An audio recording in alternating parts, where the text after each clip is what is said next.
Hello.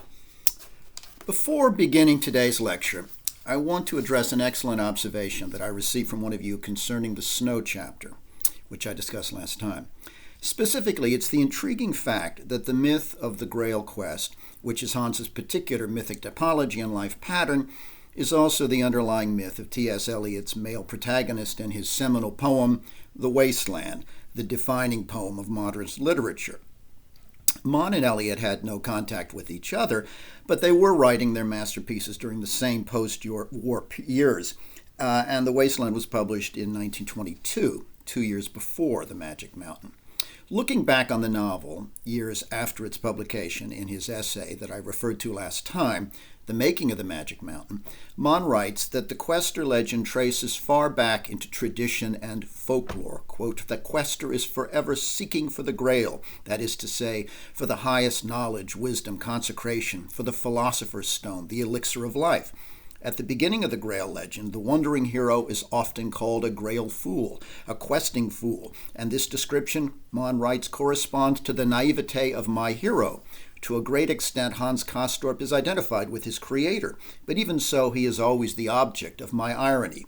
The seeker of the Grail, before he arrives at the Grail castle, where the Grail is held, has to undergo various frightful and mysterious ordeals in the wayside chapel perilous. These are really, Mon writes, an initiation, because the esoteric mystery, the ideal of knowledge and wisdom, is always bound up with the other world of night and death."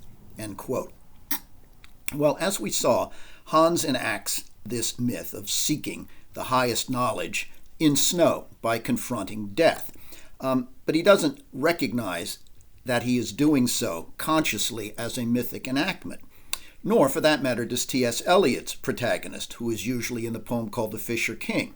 But there is one crucial difference between the meaning of the Grail and the mythic foundation of these two great works. Mon converts Christ's chalice into a symbol of eternal wisdom that is sought, whereas Eliot associates the Grail and the quest for it with the pursuit of sexual health and vitality that he sees in primitive cultures, closer to what D.H. Lawrence stresses as the key to human experience, rather than what we find in Mon.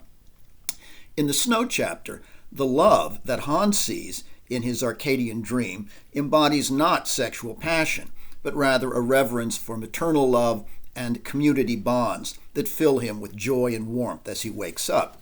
The discovery of this love is part of the answer that the dream provides to Hans' abiding question, what was life? An answer that he was unable to find through Sedembrini's reason or Naphtha's mystic faith, but he finds in this dream. When Hans wakes from it, he realizes that this sustaining love demands a constant awareness of its opposite, glimpsed in the witch's cannibal feast. That is to say, an awareness of violence, depravity, and death, so as not to succumb to them. Hans's sexual desire for Claudia, rooted in his fascination with bodily disease and death, then, is certainly not the kind of regenerative erotic love that Eliot has in mind in the Grail quest in The Wasteland. Rather, as Hans described his passion for Claudia to her in Walpurgisnacht, his love for her, amour, is rooted in his désir for her infected body, corps, which has produced a fever in his blood and a disease, a malade, in his lung, all of which are bound up with his attraction to death, the mort. This unholy and dangerous desire is going to complicate Hans's ideal of higher, more humane love when Claudia returns to the Berghof, and we'll see how he meets that challenge. We know that she is coming back, or we know that there will be a complication, because he continues after the Snow chapter to carry Claudia's X-ray next to his heart as a kind of memento mori, a skeletal image recalling a night of passion when that erratic desire and death were clearly entwined. But Hans also regards the X-ray as a promise of the future, a talismanic pledge of Claudia's return.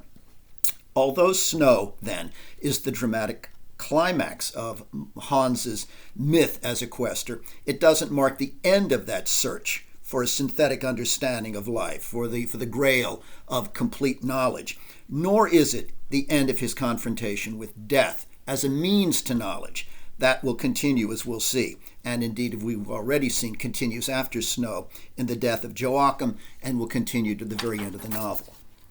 All right, with that behind us, before I devote the bulk of today's lecture to Mynheer Peter Peperkorn, I want to consider Mann's short philosophical excursus in the chapter titled A Stroll by the Shore.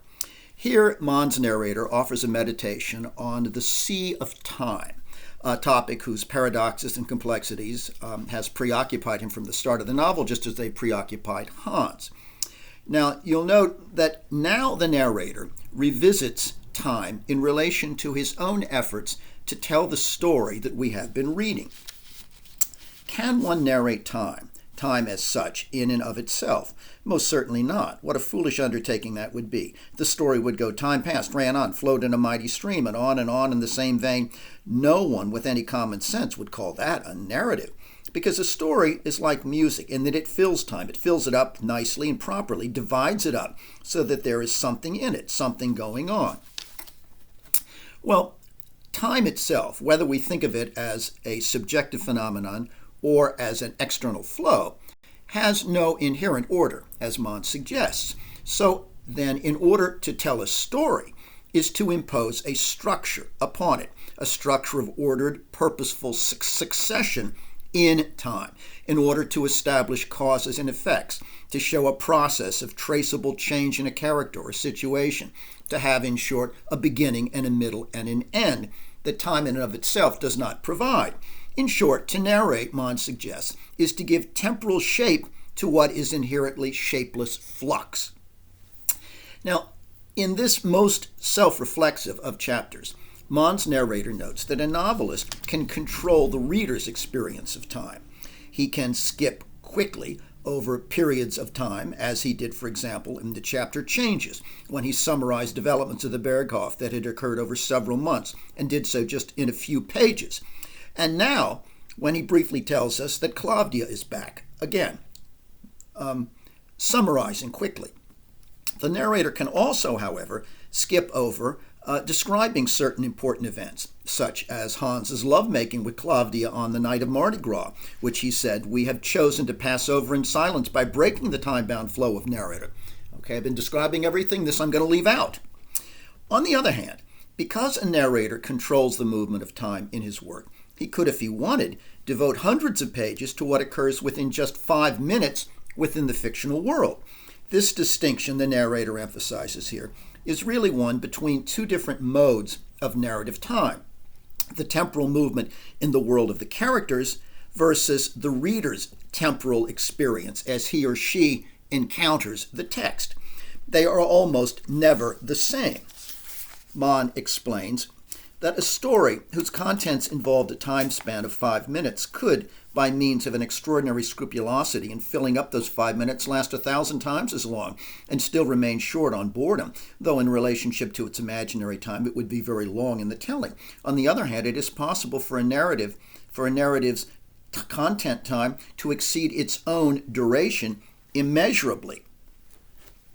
Well, the narrator compares a novel that covers many years in a relatively short time to a reader, relatively short time for a reader, to a depraved dream in which the unfolding events seem to cover a longer stretch of time for the dreamer than he actually experiences in bodily time. For example, when Hans discovers that his dream narrative in Snow that seemed to him to cover hours in his dream actually took 10 minutes as measured by his watch, get a sense of the discrepancy in the way in which in dreams there is a peculiar distortion of time.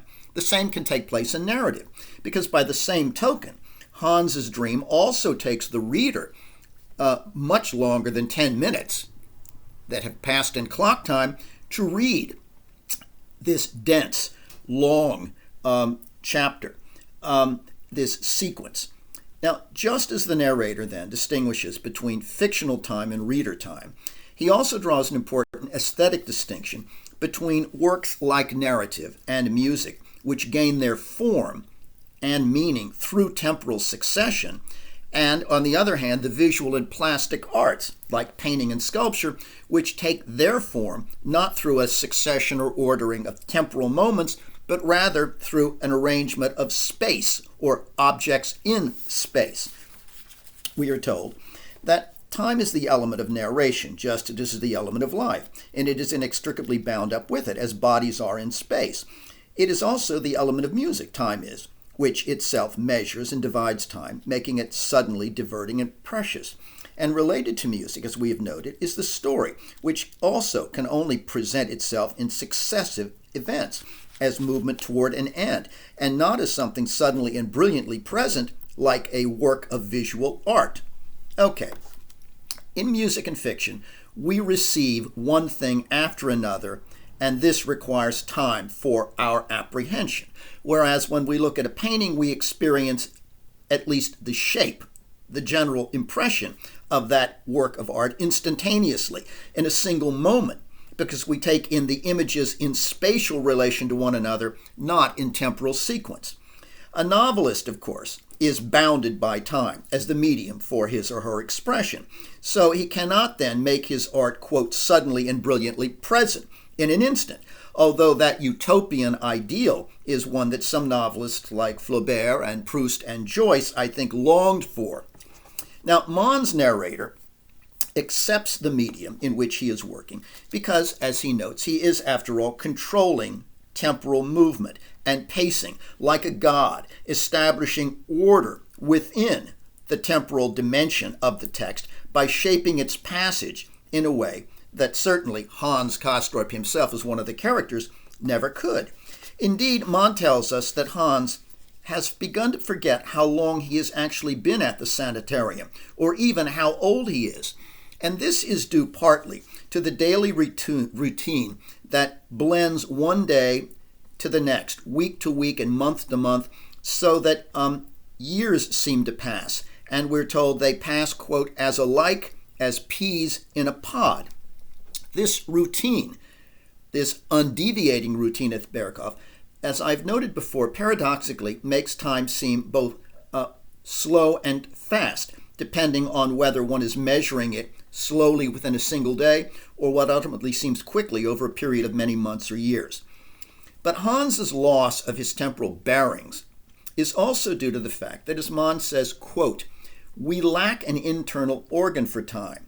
We are without external clues about elapsing time, whereas we can more easily and naturally measure distances in space. We have a kind of spatial innate sense where we don't have an innate temporal sense of measurement.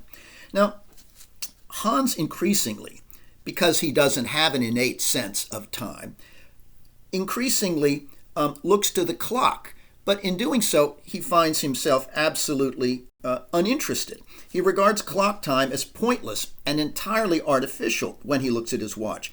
It's as if linear measurements have nothing to do, he realizes, with his inner life. Thus, we're told, Hans Castorp would gaze steadily at his watch, trying to slow and expand a few minutes, to hold time by the tail, so to speak. The little hand tripped along, paying no heed to the numerals as it came up for them, touched and passed them, left them behind, far behind, and returned to come up on them again. It had no sense of goals or segments or measurements. It could have stopped at 60 for a moment, or at least given some tiny signal that something had been accomplished, but no. From the way the clock moved, it quickly moved past 60, treating it no differently than any unnumbered mark. It was evident that the whole set of numerals and strokes on his watch had only been laid under its path, and it just kept going and going and going on. Clock time is not only time measured by space, but it is time measured in a way that Hans regards as completely disordered, ultimately, even though it's divided into equidistant segments, because there is no beginning or middle or end. It simply goes around and around and around. But note, Hans does have another sense of time, not an innate one, and certainly not one related to clock time. It is not an internal organ that could measure duration in linear time, but rather it is an intuitive sense of something else, of recurrent or cyclical time. Okay? Not the movement of a hand around a watch endlessly, but rather a recurrence of time in the course of human experience that is purposeful and ordered and significant. In short, what I'm referring to here, temporally, is Hans's sense, instinctively, of mythical time. He has a mythical consciousness of eternal recurrence that was revealed most fully in him in the snow chapter, and that he is still in the process of discovering. Hans sometimes feels a, quote, dizziness in, quote, his whirling inability to differentiate between still and again, a blurred sense of emerging from within his daily life that there is something eternal in the personal now, something that is, quote, always and ever in the here and now. In short, that the sense that he is repeating in his life something that has been lived or enacted before. That's as far as he can go at this point. But before leaving this latest disquisition on time, I want to return to a consideration of Mann's narrator, who seems determined to perform playful stunts in the second half of the novel that he had largely refrained from in the first. There, you remember, earlier, he sometimes would address the reader and call our attention to him as an Olympian voice in the act of narration, but nonetheless, he was generally consistent.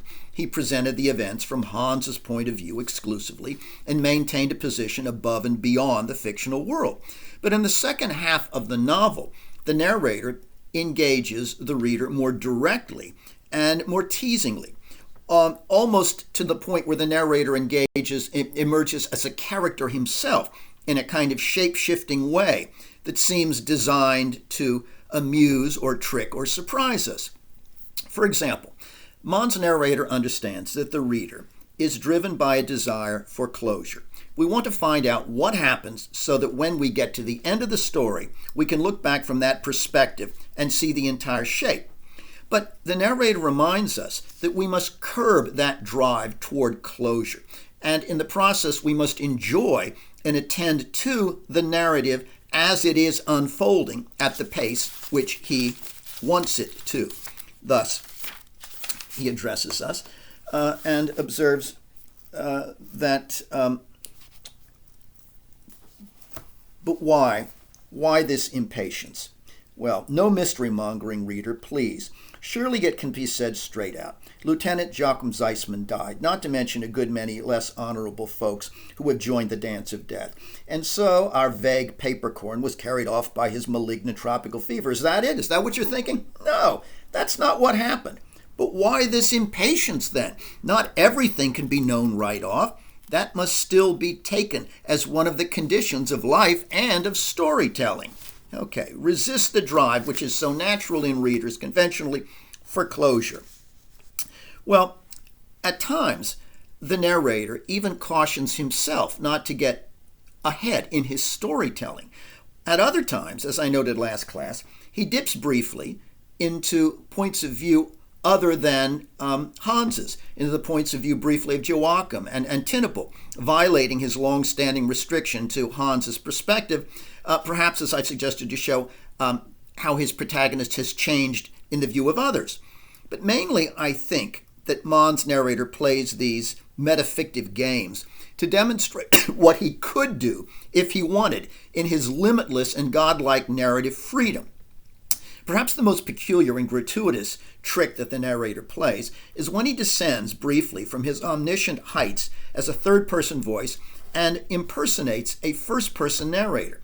That is, he seems to pretend that he is at moments present in the sanitarium himself as an eyewitness who speaks of we and us, and us, as such, pretends that there is a kind of a limitation on his knowledge of certain things, as, for example, when he makes comments like this. And so time passed, weeks, 3 or 4 probably, that at least in our guess, since we cannot possibly depend on Hans Castorp's judgment and ability to gauge such matter, those weeks, neither narrator, reader, nor hero is quite clear anymore as to the degree of pastness involved. Now, we laugh at this chameleon posturing, at this idea of a sort of artificial narrative limitation that the narrator is playing with. We look at it, too, with some bewilderment, because the same voice that had just a chapter earlier explained how he is the omniscient master and organizer of time in the chronicle he's presenting, now pretends that, no, he's not really sure exactly how much time has passed. Now, there are other instances of shifting narrative points of view in great novels. Madame Bovary, for example, begins in the first person, moves to the third omniscient. Dostoevsky makes the same maneuver in The Brothers Karamazov, but those were systematic and permanent transitions. What Mann, the ultimate ironic, self-conscious novelist, does at these disruptive and defamiliarizing moments seems designed to make the reader reflect not only on the characters or the plot, but rather to reflect on the nature of narrative itself, on its varieties, on its conventions, and above all, on our own expectations for what happens in narrative as readers. Mann provokes us to consider these questions by challenging us with deliberate subversions and inconsistencies of what we expect. And in such moments of perplexity and speculation, we might feel ourselves as readers very much like the ever-questioning Hans Castorp, wondering why and what does this mean. I think we're intended to. Okay, we turn now to Peperkorn, a larger-than-life figure who dominates 4 successive chapters and whom Mann introduces late in the novel. And in doing that, of course, the narrator is deliberately violating another narrative convention. You don't normally present a figure of this significance in the novel in the last part of it. He is, of course, delighting in the transgression of doing so, quote, presenting him at this late juncture in our story. Well, Peperkorn arrives with Klavdia as what is euphemistically termed her traveling companion, but he is clearly, much to Hans's initial alarm, really Klavdia's much older lover. Peperkorn has been under Baron's care before, and as we shall see, why? Because he's not just at the Berghof as Klavdia's lover and companion, but there for a particular illness, a recurrent tropical fever that has brought him back. Now, if in the Snow chapter, Hans had a vision that synthesized the oppositional principles in life and in human nature that he had been struggling to reconcile intellectually, well, Peter Peperkorn is from the start a living human being who unites opposites within himself, not as paradoxes, but as co-functional, integrated principles that he embodies. As such, Peperkorn is an alternative to the, quote, intellectual confusion of Settembrini and Naphtha, and the narrator announces Peperkorn as, quote, a totally different sort of fellow. We've never met anything like him in the novel before. At first, everything about Peperkorn is, in Hans's words, blurred.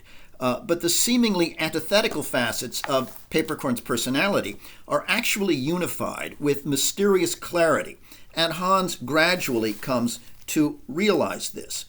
Early on, we are told, he was robust, Peperkorn, yet spare at the same time. Those were the adjectives one would have used to describe him, I believe, although the two terms usually don't go together. There was something undeniably robust about him, but his beard was sparse, long, but so sparse you feel as if you could count the hairs, and his eyes quite small and pale. High, red brow, and a circle of white hair, cut long, but sparse all the same. And that vest of his, it added a clerical touch despite the festive checkered frock coat. Everything about him seems to be at odds with himself. His hair is both thick and thin. He is both himself robust and spare. His style of dress is both clerical and festive. Now, as a union of antinomies, Peperkorn is himself by extraction both Dutch and Indonesian. That is to say, he is both European and Asian, having made his fortune as a coffee planter in the Dutch colonies of the East Indies. When Peperkorn takes his meal, this figure who brings opposites together, he drinks both wine and coffee together. That is to say, a depressant and a stimulant, both of which he consumes, we're told, in large quantities. He drank a bottle at every main meal of wine, sometimes 1.5, even 2, not to mention the bread with which he started every meal, including first breakfast, that bread being gin. Apparently, this regal man required unusual amounts of regalement. He likewise found regalement in extra strong coffee, which he drank several times a day, not just in the morning, but at noon from a large cup, and not just from the meal, but along with his wine. Now, above all, Papercorn unites opposites because he is at once a man of prodigious physical appetites and also one who regards the objects of material life as profoundly and inherently spiritual. Before he meets Papercorn, Hans is deeply jealous and aggrieved at finding that this man has accompanied Claudia. Having waited for her return, he now discovers that she is in the possession of another, a man who seems to have cast a spell over her, this imposing newcomer, this individual of what Hans describes as such commanding personal authority. Well, part of Papercorn's extraordinary authority is his power over language, a mysterious power. Maud has revealed in the increasingly abstract dialogues of Mountain.7 and Settembrini the twofold failure of words that I have mentioned before. First, the failure of words to connect with their reference, and second, the failure to connect listener with speaker in any kind of shared understanding. But Hans marvels at how Papercorn, both in word and gesture, overcomes the curse of Babel. And he does this in 2 ways. First, Papercorn's inspired gestures suggest a power of expression that transcends spoken words, as if through him Maud is suggesting that in Papercorn's signal gesture, particularly of making a circlet with his thumb and index finger, that somehow before men spoken words, before language as we know it evolved, they communicated in a dynamic language of manual signs. Again and again, he emphasizes this communicative power. He was like an orchestra conductor, a forefinger bent to form a circle with a thumb, or a palm held out wide, but with tapering nails to caution, to subdue, to demand attention, only to disappoint his now smiling, attentive listeners with one that was very robustly prepared but incomprehensible phrases. Or rather, he did not so much disappoint people as transform smiles into looks of delighted amazement, because the robustness and subtlety and significance of the presentation largely compensated, even after the fact, for what he had failed to say, and produced a satisfying, amusing, enriching effect on all. Sometimes it would be followed by no utterance at all, but rather by his gesture, which could create silence. Pained lips looked so unquestionably imposing that everyone obeyed that gesture. They all fell silent and smiled and looked at him expectantly. Here and there someone would add a nod of encouragement to that smile, comprehending the gesture in the absence of words. Now, a little bit later, we were given this description of the way in which, in the play of features and gestures, it was so definitive and compelling and expressive that all of those present, even including the eavesdropping Hans Castor, believed that they had heard something very important, or to the extent that they were aware of the lack of anything communicated or of any thought completed, they simply did not miss it. It seemed as if everything was contained in the expressions and gestures. Even a young Chinese fellow, however, at the other end of the table, whose knowledge of German was scant, had not understood, but he had heard and seen, and announced his own happy satisfaction on calling out "Très bien," and even applauded. Ah, as Mann says, Mynheer Papercorn came to the point. Comes to the point even without words. Now, while these gestures and facial expressions are evocative and reach people of many different languages at the Berghof, Papercorn's power to communicate also resides in a second talent, and that is the distinctive way in which he does use certain words. Even though he sometimes speaks, in fact characteristically speaks, in fragmentary phrases, and even though he fails to finish his statements, most of which end with agreed, the words that he does choose and the words that emerge in these strange and sporadic oratories are extraordinarily powerful. Thinking of Papercorn, Hans tells Settembrini it is better, quote, to babble away like he does, but at least partly express something, than to reproduce impeccable cliches as you and Naphtha do. As Settembrini hears this with disdain and distress. Peperkorn, unlike Naphtha and Settembrini, never speaks in cliches, never speaks in abstractions. The power of his language lies in the fact that the words he uses are always concrete, and they strive not just to connect word to object, but also to go further, to reduce the object that the word refers to its material essence. For example, when he calls for gin, and calls for it in this distinctive way, summoning the dwarf who serves the tables in the dining room. Amlech, my child, listen well. A little bread, my dear. Wait, stay. Let there be no misunderstanding. I can read from your relatively broad face that there is the danger of bread, Rapskin, no, not baked bread, or that which we have a sufficiency in all shapes and sizes, not baked, but distilled, my angel, the bread of God, clear as crystal, my little nickname. That may be regal. A gin, my love. Oh, to gladden my heart, may I say, a gin, yes, a gin, my emmers, like it. Make haste and bring it to me. Okay. Now, in essence, gin is, as Peperkorn describes it, burnt bread, in that it is derived through a process of distillation and heat from grain, and thus, in describing it and naming it, he gets to the essence of what gin is, burnt grain, bread. Now, Peperkorn's very name points to his corporeal density and what the narrator calls Peperkorn's desire for reality, which is so evident in the words that he uses. Peter, his first name, means rock, suggesting his concreteness. And Peperkorn means what it sounds like, peppercorn, hot, flavorful spice, suggesting, again, a kind of intensification of the senses. Now, Mon reiterates Peperkorn's physical leitmotifs more insistently than with any other character in the novel in order to stress that physicality, his flaming ring of white hair, his ragged lips, his freckled hands, his long pointed expressive fingernails, his thin scraggly beard. These features, reiterated again and again, exert through that repetition a physical magnetism on the reader, but they also exert a physical magnetism on those around Peperkorn who see him.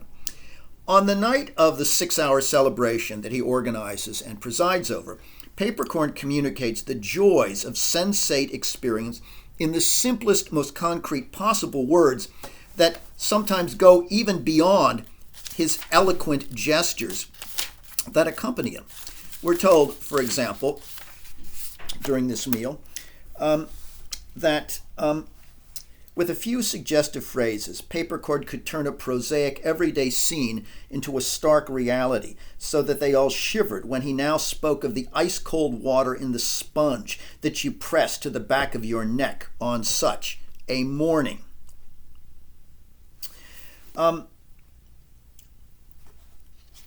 Hans, despite his initial resentment, finds that he experiences things that Peperkorn describes in a way that seems to reinvigorate language itself.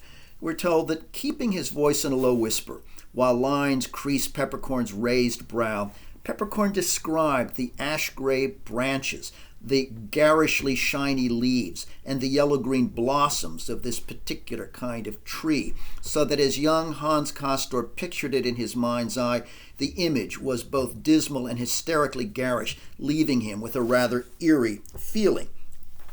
The sense of the thing described as powerfully and frighteningly real for Hans. Language reinvigorated. Comparing Peperkorn's way of speaking, the Settembrini and Naphtha, Hans observes, quote, one either expresses a mystery in the simplest words or not at all. But that gets at this question. What is the central mystery that Peperkorn wants and needs to express in his hierophantic gestures and in his concrete celebratory words? Well, it is the call for human beings to embrace and penetrate material life through their senses as a fundamental duty to God. This is what Papercorn believes.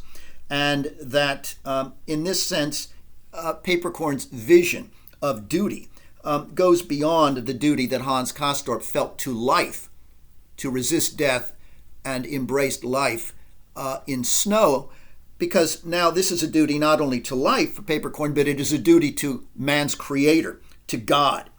Just as men and women are called upon God, Papercorn believes, to feel above all things, so too he believes that the words men and women use should penetrate, enter into the objects that they describe, thereby joining those who speak those words to those who hear those words in an intense sensate bond, as we've seen people, Hans included, feel when Papercorn speaks.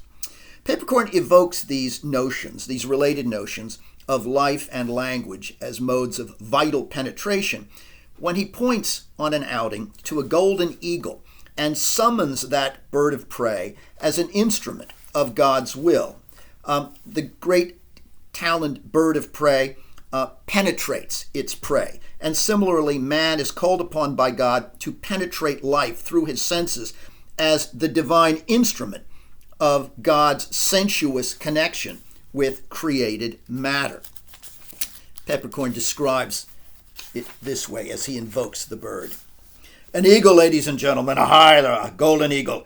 He circles directly above us in the blue without beating his wings. He hovers there on those magnificent heights above our heads. He has feathered legs and a beak of iron, the iron hook at the very tip, the talons of horrendous power, claws that turn inward, one long rear claw that forms an iron vise with those in the front. Look at this. And he tried to mimic an eagle's claw with his own lance-nailed captain's hand.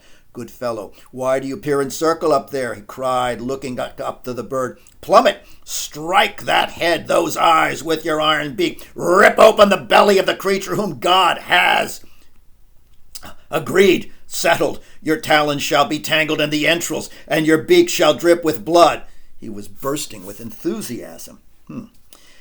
Papercorn's expressive power through gestures and words is so extraordinary that Hans finds Saturbrini and Naphtha seem to diminish completely in authority in Papercorn's presence, even when they are there present with him, let alone when they're not. The two of them are reduced, Hans senses, to enervated voices that no one listens to anymore. They are so enthralled by Papercorn.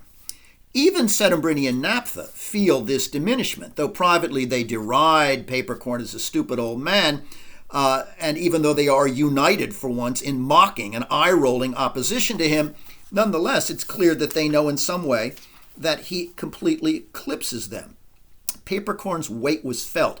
He cast a shadow over the conversations until it seemed to lose its brilliance or to forfeit its very substance somehow. He was a counterforce that Saturbrini and Naphtha could feel. Their life and death duel of wits was constantly establishing some sort of subterranean connection to this epitome of stature strolling beside them, and was enervated by his magnetism, drained by his magnetism. A little bit later, again, we're told that the presence that intellect thought to neutralize neutralized intellect instead. Hans Castorp observed it all with astonished curiosity, the way in which these two intellectual titans are simply neutralized by Papercorn's mere presence. Now, as the words and intellectual authority of Saturbrini and Naphtha diminish in Papercorn's presence, so too the oppositional principles that these two men defend so fiercely and in such widening orbits of abstraction, those oppositional principles are mysteriously and concretely combined in and reconciled in this larger-than-life Dutchman. Both their viewpoints, Saturbrini and Naphtha, seem to fit Papercorn, to cancel one another out. When you looked at him, both this and that, the one and the other. Yes, this stupid old man, this masterful zero, he did not paralyze the nerve or antithesis with confusion and obscurantism the way Naphtha did. He was not ambiguous like him, or if so, then in an entirely contrary positive fashion. He was the staggering mystery that went on beyond mere stupidity and cleverness. but also beyond so many of the other opposites that Settembrini and Naphtha conjured up to create high tension and pedagogic purposes. Papercorn, as we shall see, as Hans puts it and tells Settembrini, you can't deny that he puts you in his pocket. That is to say, he completely eclipses and dominates you, and that Papercorn does so because he is a man not just of words and not just of inspired gestures, but of feelings. And at this point, Hans is so mesmerized by Papercorn's power of gesture and words and by his own desire to learn from Papercorn that he overcomes his initial jealous ill will toward the newcomer. To look at Papercorn, Hans finds, is to see a human version of what was transmitted in his dream vision in Snow, a human version of all life's opposing elements somehow united in one, and especially in Papercorn, the unity and interdependence of the sensual and the spiritual, which Hans has always, from the beginning of the novel, been trying to bring together. Hans sees this vividly reconciled in Papercorn when he speaks of him and describes the way in which he seems to be at once hypersensual and hyperspiritual. The nostrils of Papercorn flared wide as if in anguish. The creases on the brow rose and spread, lending his eyes a look of pale suffering, a picture of bitterness. And behold, in a flash, that martyrdom blossomed into sensuality. The tilt of the head suddenly implied roguishness. The lips, still open, smiled lewdly. The sybaritic dimple, familiar from the earlier occasions, appeared on the cheek, and there was the dancing heathen priest who jerked his head in jest and pointed in a cerebral direction. Papercorn understands that contraries in life inhere in one another. They are not simply oppositional, they are co-present. Thus, he explains that natural substances, like quinine, are poisons that have power both to kill and to heal human beings. Both cure and death lie in a single substance. It's not simply Papercorn himself embodies opposites. He understands and articulates a sense of the co-presence of opposites in things. But beyond such knowledge of his ability to explain the co-presence and reconciliation of opposites in certain material objects, Papercorn recalls Yeats's famous observation that while a man may not fully comprehend truth, he can embody it. And Papercorn embodies that unity of opposites in his human nature that goes beyond words and even beyond understanding. It is that same essential and dynamic unity and co-presence of opposites in human nature that Hans had glimpsed in Snow. But Papercorn goes further than what Hans had discovered there, as we're going to see, because in addition to understanding and embodying that oneness that Hans had envisioned, Papercorn actively expresses it by enacting it for others as performance, not merely embodying it, not merely explaining it, but performing it. People read and see in his performance that unity, especially in the gesture of forming a circlet. The wholeness of life that overrides divisions is suggested by this circle that comes round again to meet itself, as all opposites seem to meet themselves and be united with their antithesis. The deepest source of Papercorn's communicative genius is clearly related then to that recurrent image that I just read of him as both a sybaritic reveler and a high priest, at once hypersensual and profoundly spiritual. His expressive power and authority ultimately arise then from what Hans calls Papercorn's power of personality, that compound personality of the sensual and the spiritual. And what makes Papercorn's personality so compelling and so different from any other in this book is that in revealing life's opposites, Papercorn consciously performs those opposites through his own unifying myth. More than any other character in the Magic Mountain, Papercorn recognizes, understands, and enacts his myth. Or in his case, I think we must say his myths, plural. And in so doing, he draws others to him, including Klavdia and Hans, as acolytes in the celebratory, self-revealing mythic performance that is his life. Mann repeatedly describes Papercorn's features as mask-like. Why? Because Papercorn's life is itself theatrical. It's a performance in which he celebrates a mythic identity and honors a hybrid God who is at once pagan and Christian, but demands that man embrace material reality through the senses in a way that is spiritual. When Settembrini mocks Papercorn as a mere thespian, as a stage performer who can, quote, embody the features of Julius Caesar or of Goethe, Hans objects to this mockery and objects to Settembrini's warning against what he sees as Hans's idol worship. He explains to Settembrini that Papercorn's performative talent isn't just a matter of acting. It's not artificial in that sense. He says it's a talent that goes beyond stupidity and cleverness.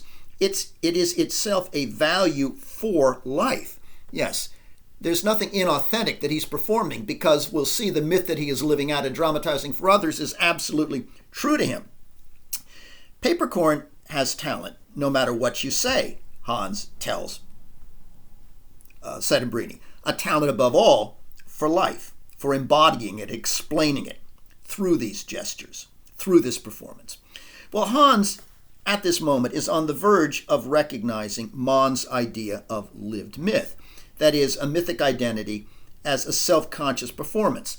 He didn't come to that discovery in himself in Snow, but he seems close to understanding it as he speaks to Settembrini regarding Papercorn. For Hans, Papercorn, then, becomes no longer what he had been earlier, a blurred personality, but rather a clearly, dramatically performed personality, a kind of mythic self, though Hans doesn't use that phrase. But the question then is this: what particular myth or myths is Papercorn enacting?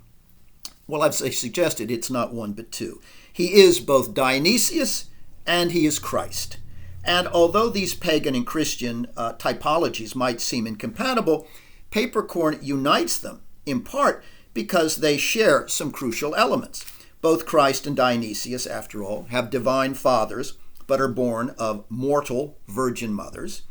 Both are charismatic figures who gather disciples around them and enjoy communal feasts in their name with those disciples, feasts that involve the sharing of wine as the central element. We think of the Last Supper. And most important, both Dionysius and Christ are dying, reviving gods, a central pattern that the fever-ridden Papercorn performs in his periodic rising from his bed of sickness to organize celebrations among his devotees. Papercorn seems then to perform, to portray both Dionysius and Christ, and also, in doing so, as one who is living out his myth, to watch himself performing. Thus, he speaks of himself at times in the third person, as if he were observing himself in the performance, as when he says, Peter Papercorn will now regale himself with some schnapps. Well, let's consider these two overlapping mythic roles one at a time.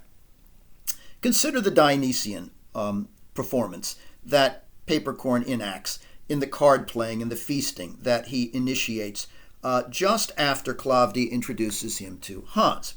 This is not the dark, destructive side of Dionysian revelry that Hans saw at its most hideous in the witches' cannibal feast in Snow, but rather it is a more benign and life-affirming Dionysian aspect. Papercorn presides here as Dionysius, as the god of wine and sensuality, urging Hans to, quote, the brotherhood of informal pronouns, promoting a kind of drunken intimacy and sexual delight among those gathered around him. Mann describes it this way.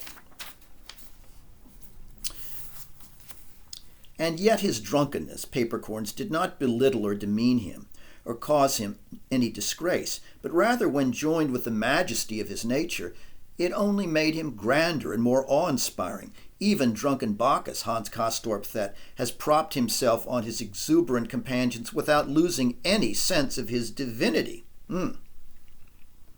Now, you'll also note that the wine-guzzling Bacchus, who Hans is reminded of, is an aspect of Dionysius. But the real Dionysius is more powerfully erotic and irresistible. As the evening proceeds, under Papercorn's carnival influence, quote, he was manifestly in love with each and every female in sight, including the dwarf. Under his influence, Hermine Kleefeld and Herr Album become increasingly drawn to one another during this aphrodisial bacchanal that he presides over. We're told the secret pull of Papercorn, quote, was irresistible, and no one wants to resist in this already orgiastic atmosphere of the Berghoff that he has made still more celebratory and orgiastic. As the feast unfolds, we're told he even asked Fräulein Kleefeld to kiss him on his great ragged lips and charmed even the dissolute Frau Magnus, and all without any detriment to the tender devotion that he showed his traveling companion Claudia, whose hand he gallantly and frequently pressed to his lips.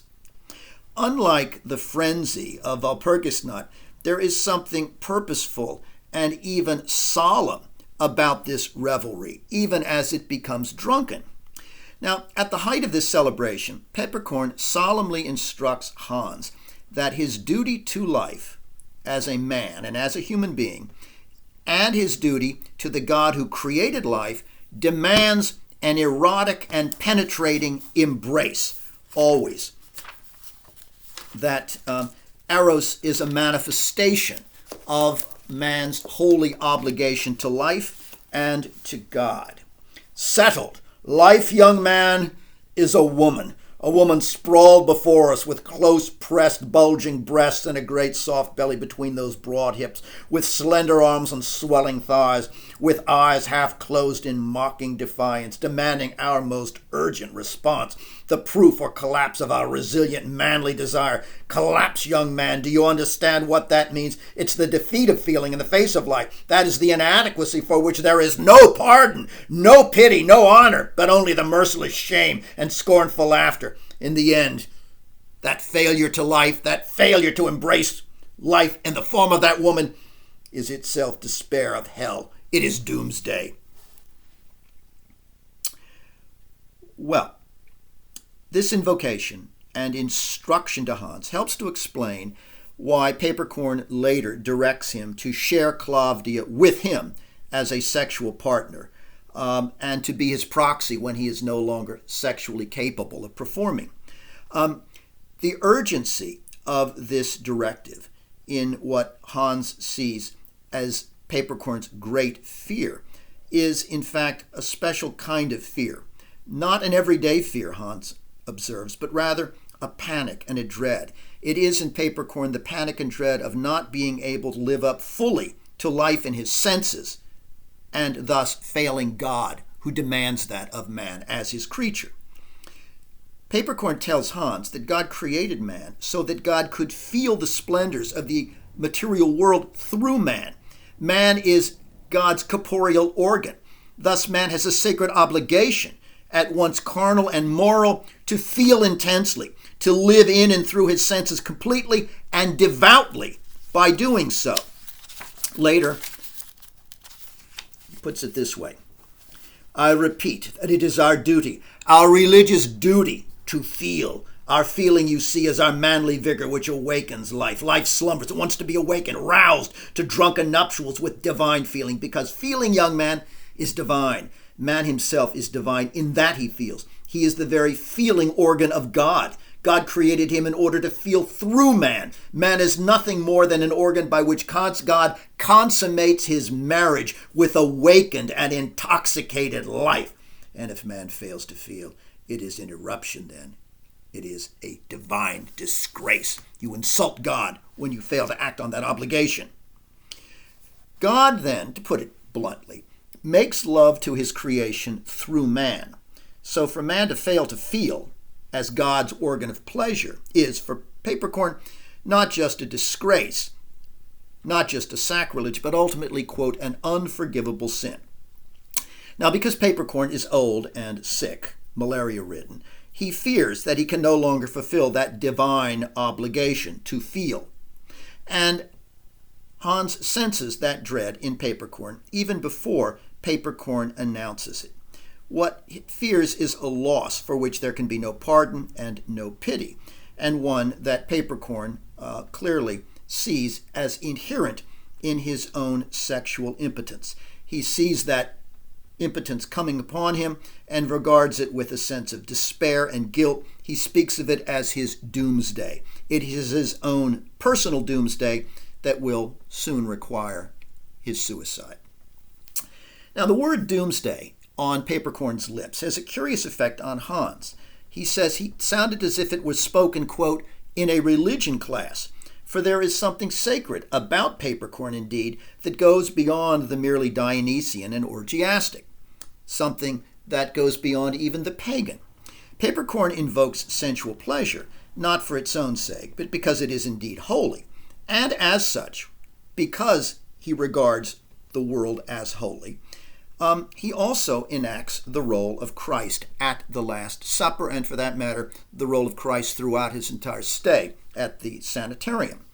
On the night of the feasting, for 6 hours, he is, after all, surrounded by 12 apostolic participants. The number is certainly deliberate.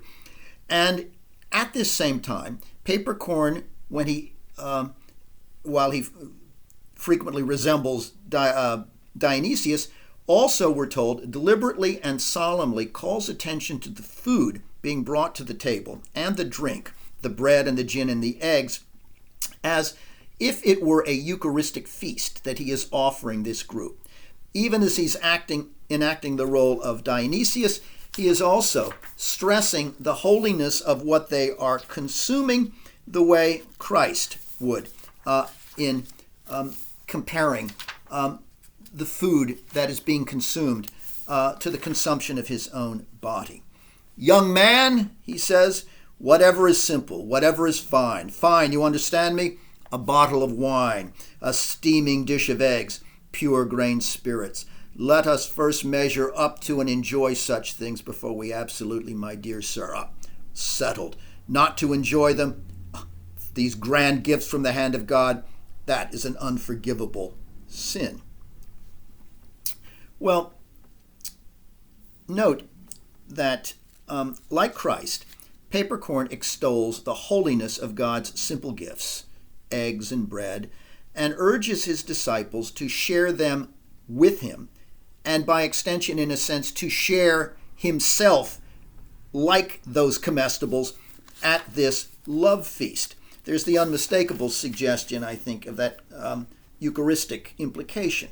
He then laid both hands on his neighbor's forearms, peppercorn did, raised one forefinger with its lance-like nail, and bathing in general approval, demanded that they all pay particular attention to the splendid golden hue of the wine in their goblets, to the sugar sweated from the Malaga grapes, to a particular kind of salt and poppy seed pretzel, which he termed divine. It's as if he is presenting to the assembled group this food as an extension, not just as God, but as an extension of the self, himself, that he is offering them as well. Later, when the revelers begin to tire and threaten to leave, peppercorn is so aggrieved at their premature abandonment that he enacts the role of the suffering Christ following the Last Supper. In fact, he repeats the words of Christ in the Garden of Gethsemane when Christ had urged his apostles to wait with him because, quote, behold, the hour is at hand. Peppercorn knowingly stages this as Christ. And yet, please observe and recall, he said, Gethsemane. And he took with him Peter and the 2 sons of Zebedee. He then saith unto them, tarry ye here and watch with me. Do you recall? Fervent ladies and gentlemen, incisive, stirring. And he came and found them asleep, for their eyes were heavy. And he saith unto them, Sleep for now, and take your rest. Behold, the hour is at hand, ladies and gentlemen, excruciating, heart-rending. And indeed they were all profoundly moved and embarrassed. He had crossed his hands over his breast and his scant beard, his head tilted to one side. His pale eyes had faltered as those words were spoken from the throes of lonely death, crossing his ragged lips. Even Frost Stewart sobbed. But a moment later, his hands now loosened, parted, and spread, raised palms upward in heathen prayer. In his grand physiognomy, only just now animated with Gothic agony, blossomed again with luxurious good cheer into Dionysius.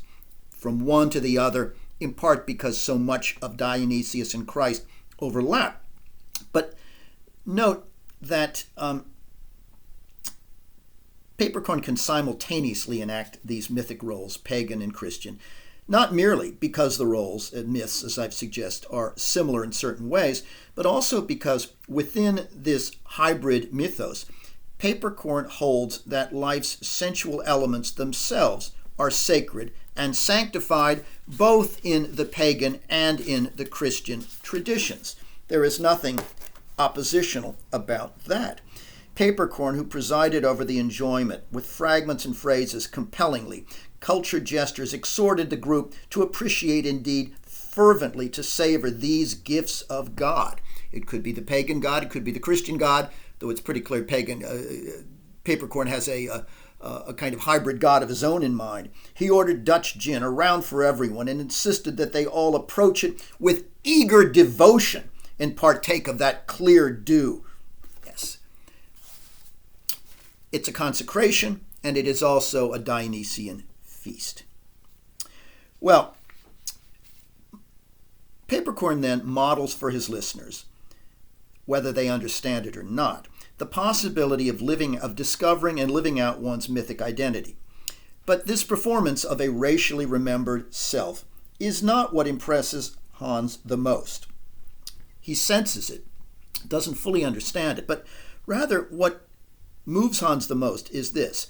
Overcoming his initial jealousy, Hans finds himself overwhelmed by the force of Papercorn's commanding presence, his embodied wisdom, his power of expression, but above all by the special attention that Papercorn shows to Hans, whom he calls a young chatterbox.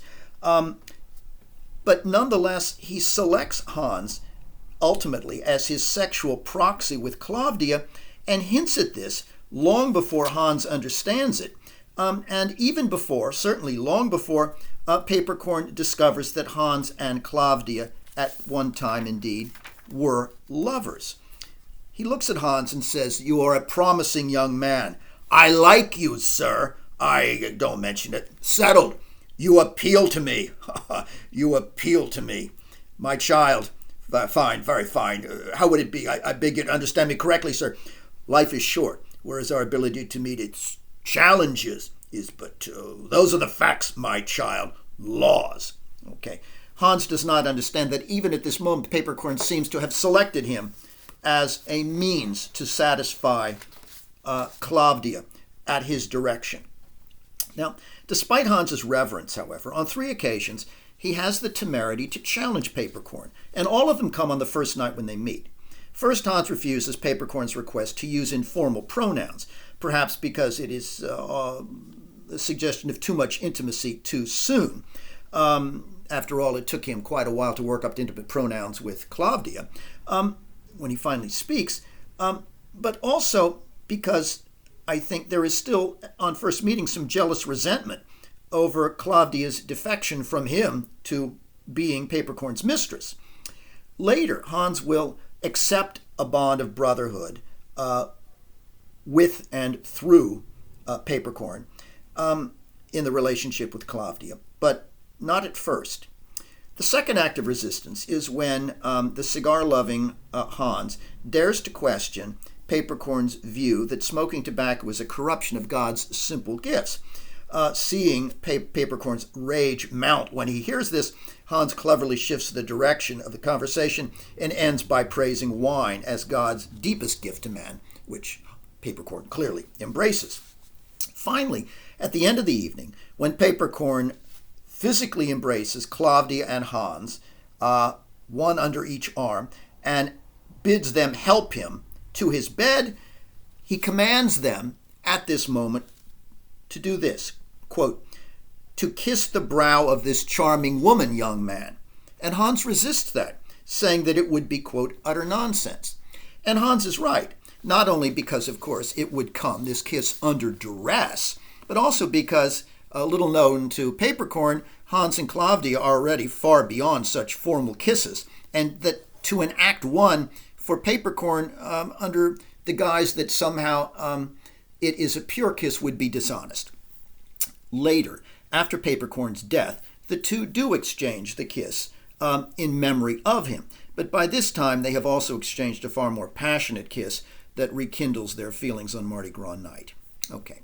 Now this brings us to the vexed status of Hans's and Klavdia's relationship after she returns with Papercorn. Although Hans does feel some grievance on seeing that he's been displaced, he is not, like the sadomasochistic Wenzel, someone who delights in his humiliation. We're told by the narrator the depths of such misery were not for Hans. Even before he falls under the spell of Papercorn's personality, there are two things that preserve Hans from bitter, paralyzing jealousy. First, his intellectual curiosity sustains him, and second, the memory of that vision of human love, in the broadest sense, that he saw in his dream in snow, a warm love of humanity, very different from his desire for Klavdia that was bound up with narcissism and eroticized disease. Klavdia's position is actually more awkward than Hans's is at this point when they arrive. She reveals her ambivalence when she finally, after 2 weeks, approaches Hans after her return, having ignored him during that earlier period. Instead of presenting herself to Hans to be seen, when they finally speak, she stands behind his chair. Now, on the one hand, Klavdia is still sufficiently drawn to Hans to initiate a conversation, asking about Joachim, whom Hans tells her almost in a whisper has died. On the other hand, Klavdia seems afraid to face Hans or to allow him to see her, as if to resist both his desire for her and her desire for him. And when Hans calls her Klavdia in this breakthrough moment, for which he certainly has a right after their night together, when he speaks to her in her first name, Klavdia now says, "Let's have none of that, monsieur." Now that's an oddly rigid response for the Dionysian, candid, sensual, transgressive Klavdia to utter. But even as she issues that warning, she does it in French, and her use of French to chastise Hans recalls, of course, the very night that she seems to be telling Hans to forget. Perhaps it's meant to, but when Hans tells her that he keeps her X-ray in his room and asks if she has kept his X-ray, Klavdia says dismissively, "I have to look for it." Yet during this conversation, we're told that Hans, quote, looked clairvoyant. That is, Hans understands that beneath the chilly formality of Klavdia's words, she is still drawn to him. And indeed, the awkwardness and formality are in some ways a response to that desire, an attempt to check it. Her relationship with Papercorn is what holds her back here.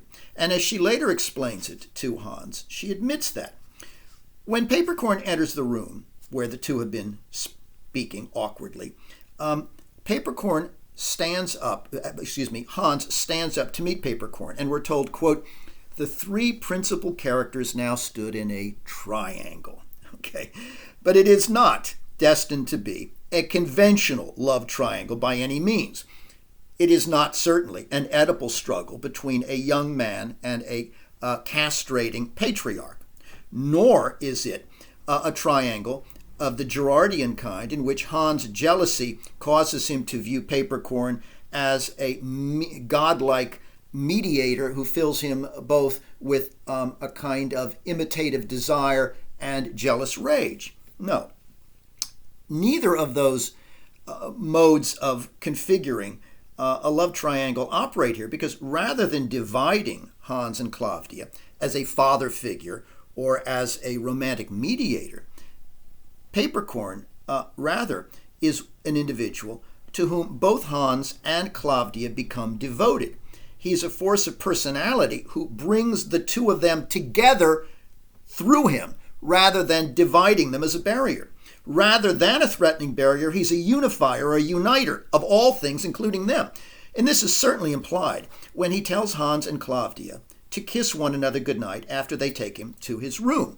Even though he's in a sense wrong to do it, his impulse there is to bring them together through him and in relation to him.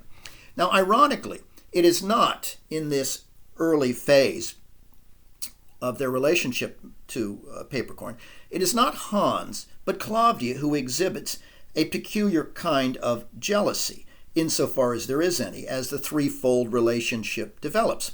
When Hans begins visiting Papercorn's bedroom for conversations and instruction, we're told, quote, "The sight of her cavalier from a long ago Mardi Gras night on such good terms with her lord and master made Klavdia somewhat uneasy." One of the few moments when we actually get inside Klavdia's thought process.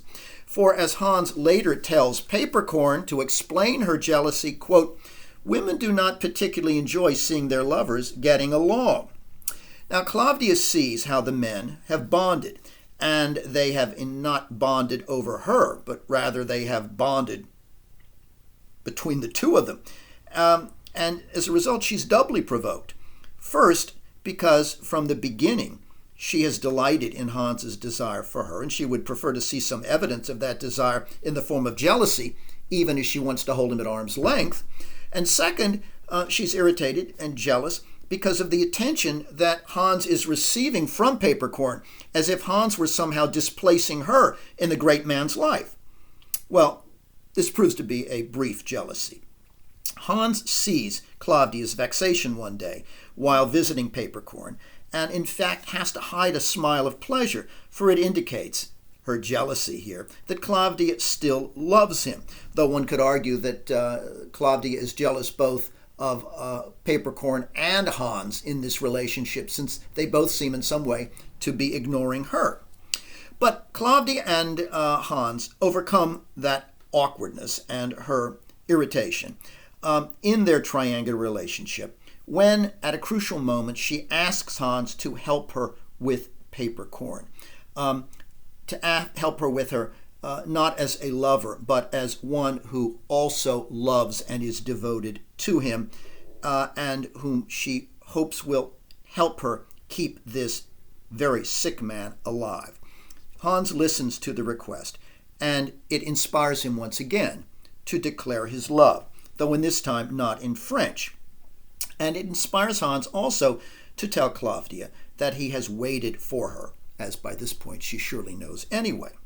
At first, Klavdia's response to this declaration is indignant. Quote, "It is irresponsible of you still to be here. For you to wait like that was stupid and quite impermissible." Well, although Klavdia values Hans's passionate devotion, her love for her own freedom demands that she be under no obligation to him, just as she feels no obligation to honor her marriage. So the idea that he waited for her in some way seems to put her under an obligation she doesn't like, even though we noted that she hoped he would still be there. But Klavdia does feel an unprecedented obligation to one person, to Papercorn, because, as she reminds Hans, quote, "He is an extraordinary man, a man of stature with whom any woman would risk being demeaned." This is extraordinary for Klavdia to say. Hans, rather than jealously insisting, then, on the exclusivity of his love for Klavdia, surprises her and gratifies Klavdia by saying that he fully understands her request to help her with Papercorn and sympathizes completely with her admiration and devotion to him. The conversation goes this way. "Your traveling companion is lying upstairs in a fever, the great Papercorn, who gave you those pearls," he says to Klavdia, to which she says, "and with whom you are in such friendly terms for your own enrichment." Don't hold that against me, Klavdia. I would still understand completely, and do, how a woman must feel immense love for a man like him, and you do love him very much, don't you?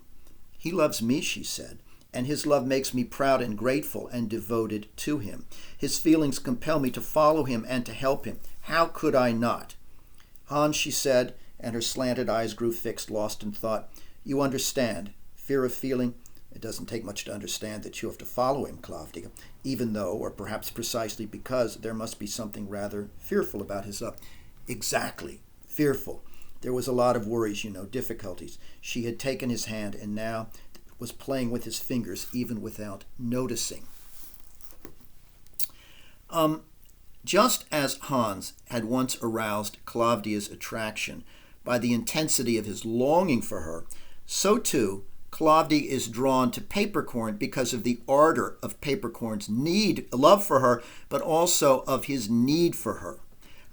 But also, like everyone else, she's drawn to him by the irresistible force of his personality. Hans's understanding of all this moves Claudia to renew her emotional and physical intimacy with him. Now she begins referring to him by his first name. And what emerges from this shared understanding of Papercorn and devotion to him, what emerges between Claudia and Hans from that is a pact sealed with a kiss that is simultaneously a seal of devout friendship in support of Papercorn and at the same time an unmistakable renewal of the passionate feelings on the night that Hans returned Claudia's pencil. Thus, we're told, Claudia asks, shall we build a friendship, establish an alliance for someone instead of against someone as usual? Will you give me your hand on it? I am afraid sometimes of being alone with him. I would love to have some good person by my side. Enfin, if you would like to hear it, perhaps that is why I came back with him. She squeezed Hans's hands as she spoke, the last words directly to his face. Yes, he said, a friendship for Papercorn's sake. And then she kissed him on the mouth. It was one of those Russian kisses, the sort that are exchanged in that vast, soulful land at high Christmas feasts, a token of a seal of love, one that was never quite sure whether he meant it sanctified or more passionate or fleshly forms. No, it's a kiss that seems at once spiritual and physical, at once an erotic bond between Claudia and Hans, and a bond of support and friendship for Papercorn. Now, you'll note that this complicated expression of love leads the narrator to meditate upon that most mystifying and promiscuously used of words, the word love. In our opinion, it is analytically incorrect, although, to use Hans Castorp's phrase, terribly gauche, and downright life-denying, to make a tidy distinction between sanctity and passion in matters of love. Isn't love grand? There's nothing tidy about it. Isn't it good that language has only one word for everything we associate with love, from utter sanctity to the most fleshly lust? The result is perfect clarity in ambiguity, for love cannot be disembodied even in its most sanctified forms, nor is it without sanctity even in its most fleshly forms. Love is always simply itself, both as a subtle affirmation of life and as the highest passion. Love is our sympathy with organic life, the touchingly lustful embrace of what is destined to decay. Caritas is assuredly found in the most admirable and depraved forms of erotic passion. Now, this is a new meditation on language. Love in all of its variation would seem to be a problem. But the word love that has been so maddeningly ambiguous heretofore, and that Hans found so troublingly misused at times by Krakowski, in its vast range of references from the most carnal to the most sanctified. Now, for once, the narrator thinks, it's the very variability, capaciousness of that word that seems appropriate to the breadth of what love is and what love can be. And this love expressed in the kiss is one of both caritas and eros, of both sexual yearning and charity. And only one word, the word love, can embody and encompass all of those opposites.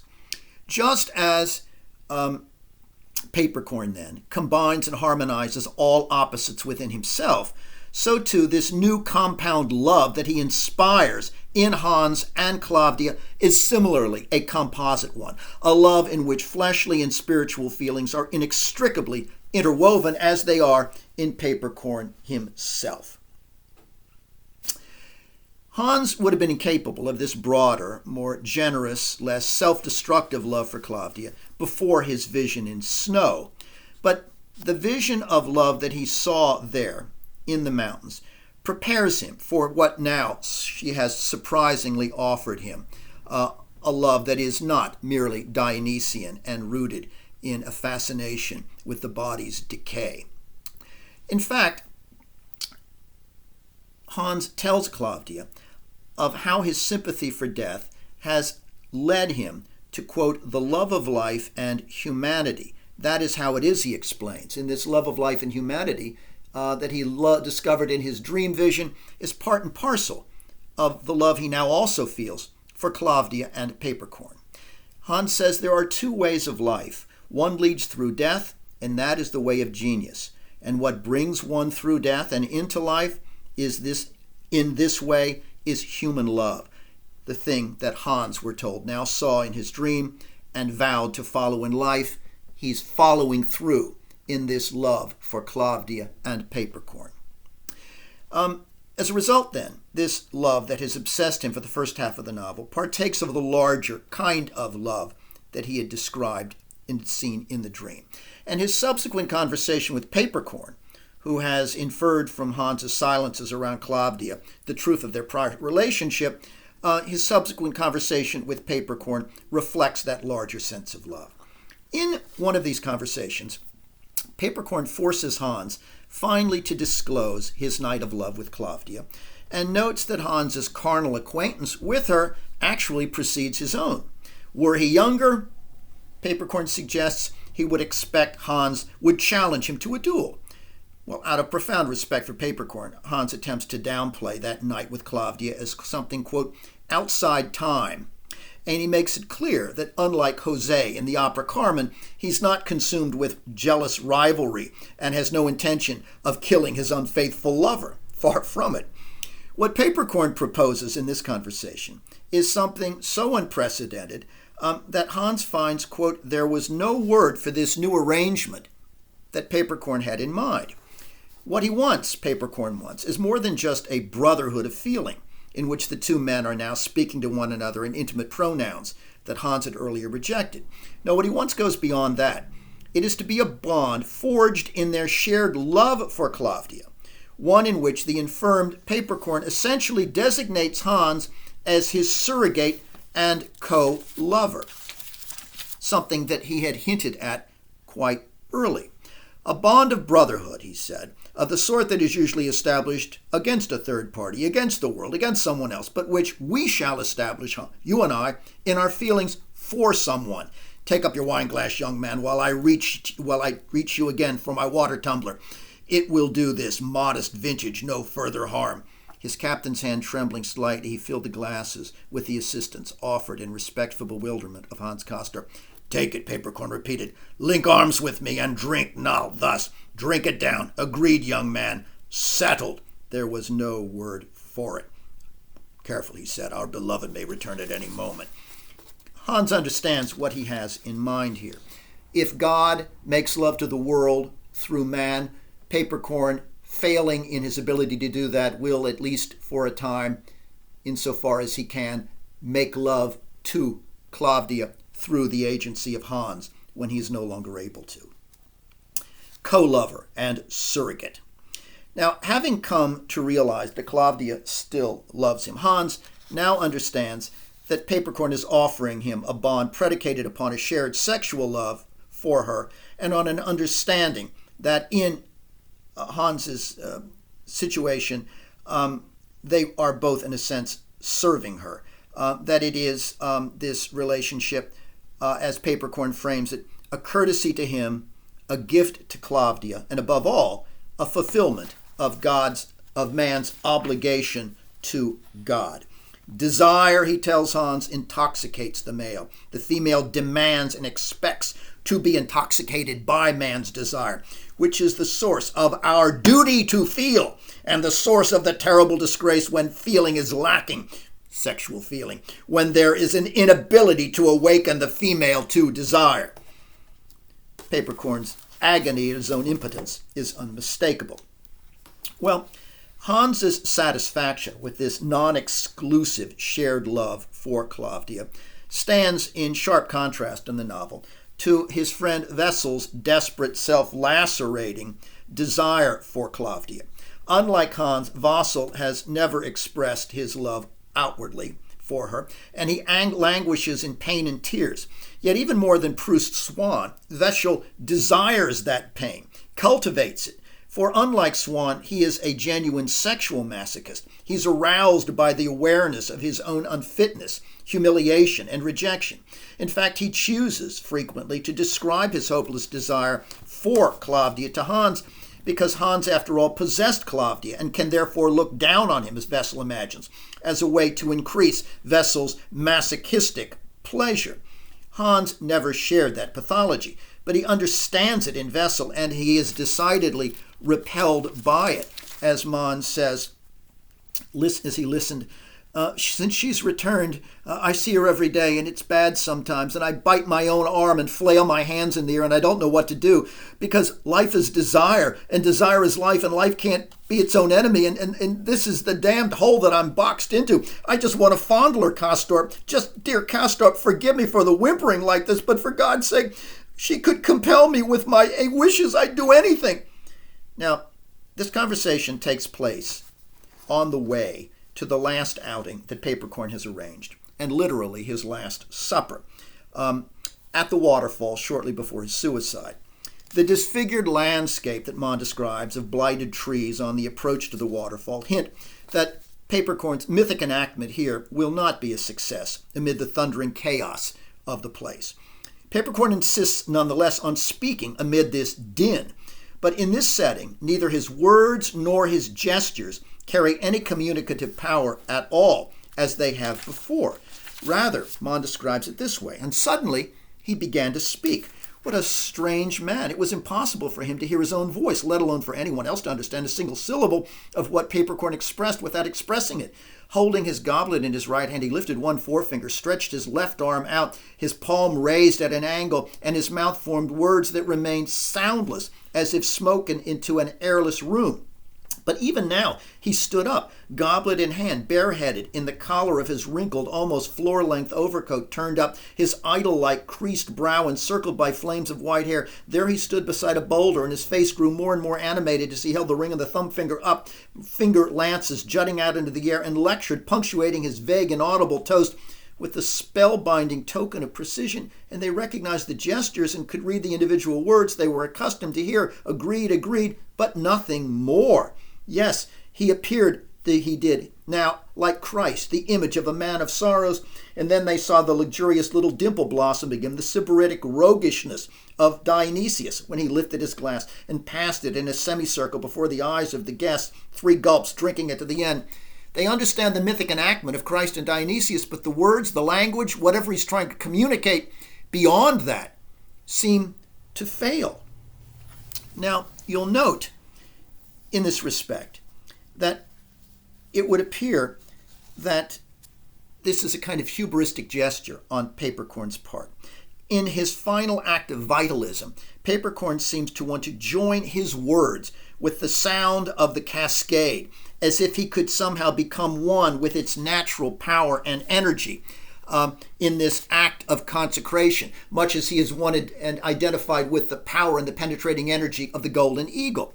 But instead, while his facial expressions reconfirm his mythic identity, his words are inaudible, and his gestures now seem all too familiar. Now, although Papercorn's gestures with the goblet do suggest that he is acting out the role of Christ in this Last Supper, the performance ultimately, however, doesn't transmit anything the way Christ's words did to his disciples at the Last Supper when he said, "This is my body and this is my blood, eat and drink of it." Instead, Papercorn seems to have pushed both his own sense of duty to life and his capacity to revitalize language beyond his own limits. The next day, he's found dead, lying in, quote, a crucifixion pose with his arms flung wide. At the waterfall, no one except his Malay valet realized that Papercorn's inaudible performance was in fact a prelude to his planned death, a death executed like his life as a ritual mythic performance. He uses a hypodermic mechanism in the shape of a spectacled cobra. Claudia calls Hans to his bedside as a co-devotee, and despite their joint efforts, as they look down on his corpse, they realize that they have failed to save him as they had vowed to do. Quote, "It is an abdication," Claudia tells Hans in French, that is, a failure of responsibility. But she does not blame Hans when he confirms that he told Papercorn about their night together, what she calls our folly. She knows that that had nothing to do with Papercorn's suicide. They know both that he didn't kill himself out of jealousy, but rather from a sense of shame at his incapacity to serve as God's sensual instrument. It was a cosmic catastrophe, as Papercorn puts it, for him, even though he tried to reconnect with life through Hans. In the end, then, his death is not, like Christ's, despite the crucifixion posture, a sacrificial offering, but rather an escape from the unbearable shame and loss of his existence. And in this sense, one might say Papercorn's mythic identity and mythic performance collapse in the final gesture. But instead of recrimination for their failures, Hans and Claudia enact their own ritual, a loving memory of Papercorn. Looking over his lifeless body, Hans places the kiss now on Claudia's brow that he had earlier withheld, but that Papercorn, the day that he met Hans, had requested. It is now a benediction, a final sign of the loving unity between them that Papercorn had promoted in their strange triangular relationship. And in this, Papercorn has succeeded. Okay, another long lecture. It's a long book. See you next time.